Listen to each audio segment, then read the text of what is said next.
Hi hello welcome back to my channel. ఈరోజు మన ఛానల్లో బయట కొనే పని లేకుండా ఇంట్లోనే ఈజీగా డోనట్స్ ఎలా చేయాలో చూసేయండి. అంతకంటే ముందు మీరు ఫస్ట్ టైం నా ఛానల్ని చూస్తున్నట్లయితే ఇప్పుడే సబ్స్క్రైబ్ చేసుకోండి. లేట్ చేయకుండా ప్రాసెస్ చూసేయండి. ముందుగా ఇలా 4-5 బ్రెడ్ స్లైసెస్ని తీసుకొని సైడ్స్ మనం కట్ చేసుకోవాలన్నమాట.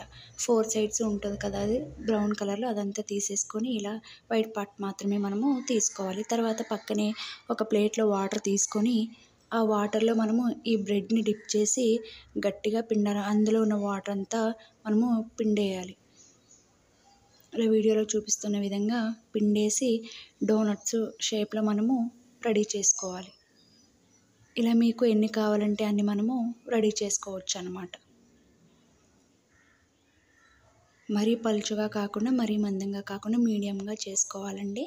ఇలా మిగిలిన బ్రెడ్ అంతా కూడా చేసుకొని పక్కన పెట్టేసుకోండి. తర్వాత స్టవ్ ఆన్ చేసి కడాయి పెట్టి ఆయిల్ వేసుకొని ఆయిల్ హీట్ ఎక్కిన తర్వాత మనం ముందుగానే రెడీ చేసి పెట్టుకున్నటువంటి డోనట్స్ని వేసి మంచి కలర్ వచ్చేంత వరకు మనము మీడియం ఫ్లేమ్లోనే ఫ్రై చేసుకోవాలి. ఆయిల్ అయితే అస్సలు పీల్చదండి, చాలా సాఫ్ట్గా ఉంటాయన్నమాట.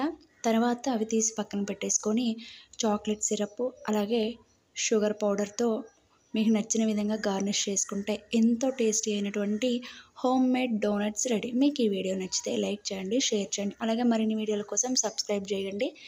చాక్లెట్ సిరప్ వీడియో కూడా మన ఛానల్లో ఉంది, చూసేయండి.